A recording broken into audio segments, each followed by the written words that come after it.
guys? Welcome to this week's final training. Today's topic, do you rescue or save others from themselves, actually came from one of y'all, one of the members of the Thriving Beyond Codependency community. Now, if you want to join a community where you get support, you get guidance, you get tools, you get understanding, you get shelter, join the Thriving Beyond Codependency community. The link is above on Facebook, below on YouTube. And if you're new to me, I'm Burtcher, and I help survivors of narcissistic relationships, people that struggle with codependency, rediscover their happiness and well-being after those things, go on to lead lives and have relationships that they enjoy and that they find love and fulfillment in, rather than having to struggle like they have for most of their lives. And you get to be free, you get to be at peace, you get to do you without that anxiety, without that panic, without that shame and insecurity that's dominated your life for so long. So, all right. So I've got to get that shout out to the community actually before we jump into this. So let me do that really quick here. Boom. So let me know how you guys are doing in the comments, how things are for you, because I know life right now tends to be a little crazy, right? All right. So the biggie. Do you rescue or save others from themselves? So in a lot of therapy approaches, especially with codependency and addiction models, there is a model called the drama triangle, where you have a perpetrator, you have the victim, and you have the savior. And the PVS model, it's this, kind of that triangle of things we might run through in our own lives, or roles that we may play or find ourselves in drama-related relationships. And so this concept of rescuing or being a savior comes from that model. Now, in the codependency model, in my view of codependency, it being a survival strategy, it's how we survive love neglect. It's how we survive the chaos and the uncertainty and the neglect and the abuse that comes from a narcissistic or unattuned parent or spouse. The savior or rescuer model is a means of trying to make connection and safety and to become valuable to the other person so that they'll keep you. The whole goal of codependency is ultimately to avoid being discarded and try to get some love. That's what we're going for there. So when we look at the rescuer, the fixer, the savior through this lens, we can start to understand that this is a means of getting needs met. And one of those primary needs is the need for safety in the relationship. And safety comes with meaning and with purpose and with having something predictable to rely on in the context of an unstable, unreliable relationship. And if you find yourself to be well attuned to the other person, and you are effective at remedying some of their situations, doing interference for them or protecting them from a consequence or fixing the problem they create for themselves, you're going to learn how to become a rescuer, savior, or a fixer. And this can convince you that you have a magical power, that you can change others and solve their problems for them. And that's a really dangerous place to be, because it's a grandiose form of thinking that we believe that we could change someone, that we could heal them, we could help them. This is not a functionally realistic thing, because the problems people are going to be wrestling with that we're attracted to fix are internal issues. They are not external issues. They are also not things we're qualified to address, and we don't typically have the skill set, the training, nor the consent to get involved in those problems, right? And this is the other big trick when it comes to this kind of stuff. People that don't want to change will continue to perpetuate their problem. And the reason why is because they're not accepting the consequence of their choices. They are refusing to acknowledge their role in the outcomes they're persistently getting, and so they are not learning the lesson that those consequences are attempting to teach them.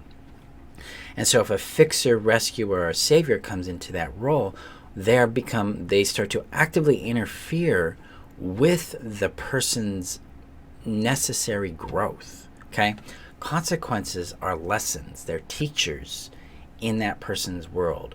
If I look at consequences as mentors, what are they informing me about myself and about reality?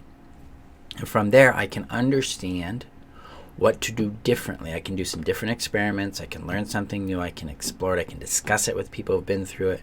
Make changes for my life that empower me. But if a person's in a perpetual cycle of creating their own drama, their own pain, and we're getting in there and trying to save them from their own pain and drama that they have, one, either not consented to, or two, they ask for help but they never learn the lesson, which is what a lot of addicts do, then we've become a hindrance to their own growth. Now, for those with the rescue, fixer, savior impulse, this is where you find a lot of value. You find a lot of meaning and connection with these individuals. It's where you find that safety you've been seeking. It's where you feel empowered. It fills an emptiness from you, and it also distracts you from your pain. You don't have to deal with it so much because now you're focused on their pain. And there is a secret fantasy that we frequently have in this, is that since I'm rescuing them, maybe they'll rescue me. And that's never happened, at least in my experience when I was a rescuer. No one came and rescued me from my problems. And when people did try to help, I got really angry because they weren't actually solving the problem. They were doing what was healthy and trying to motivate me to solve my problem. And so there's a complex relationship to this here. And so fundamentally, we have to start becoming sober that being or finding ourselves in the role of a rescuer, savior, or fixer means we're seeking connection. We're seeking to be important and to have value in this person's life.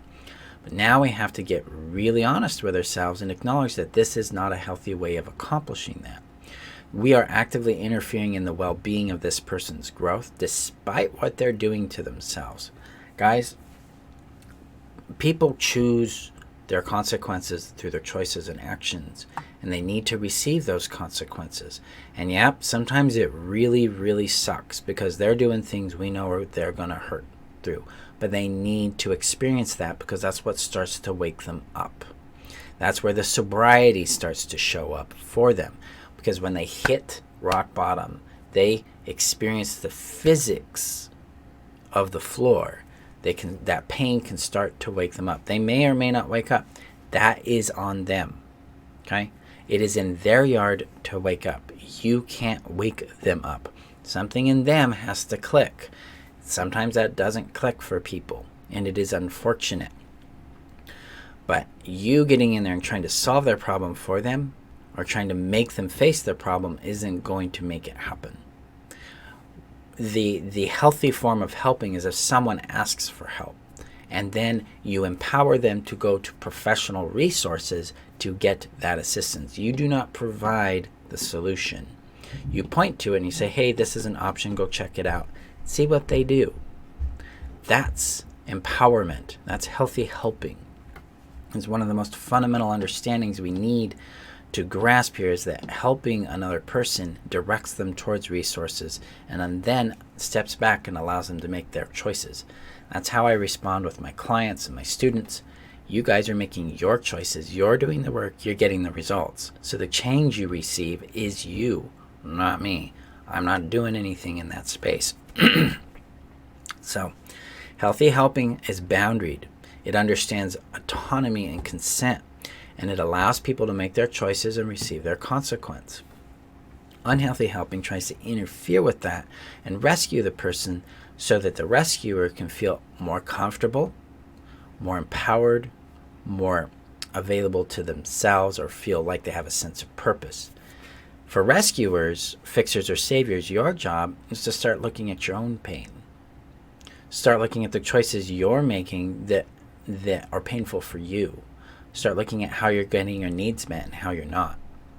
Start addressing the emptiness and loneliness you may feel, and start looking at how to build healthy relationships and healthy connections with other individuals so that you don't need to rescue in order to feel valuable. Instead, you can retrieve your value from it and discover your own intrinsic innate worth and start to build a life from there.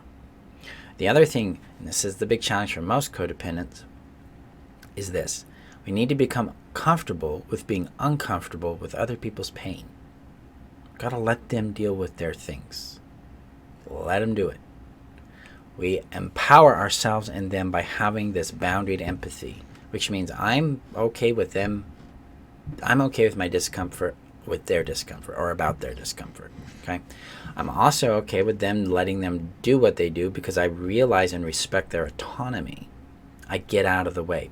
I also stop thinking that I know better than they do about their situation. In fact, I may know better, but I don't have a right to assert that betterness onto them. They need to discover it for themselves. So, ironically, it's about respect. Respecting their autonomy, respecting their choices, so that they can receive the consequences that teach them. Right? So if you find yourself being a rescuer or a savior or a fixer, this impulse to get in there and fix other people's problems, to think you can change someone else, then it's time to start looking at your sense of value, your sense of worth, and your sense of purpose in the world, and start to get to know you more, meet your needs in a healthy way, and discover who you are beyond that impulse, and generate healthy connection through healthy helping and through playful connection. Guys, codependents love to be in the support category of relationships, but play category, that's where we thrive. That's where relationships can take off. And I just put this in context. I look at relationships in a matrix of 4 categories: companionship, intimacy, support, and play. Codependents like support. We're good at that. We need to build in play, intimacy, and companionship so that we can have a healthy support system and we can have vitalized, alive relationships. So there you go, guys. That's my bit on rescuers, fixers, and saviors. Have a great day, guys. Be safe out there.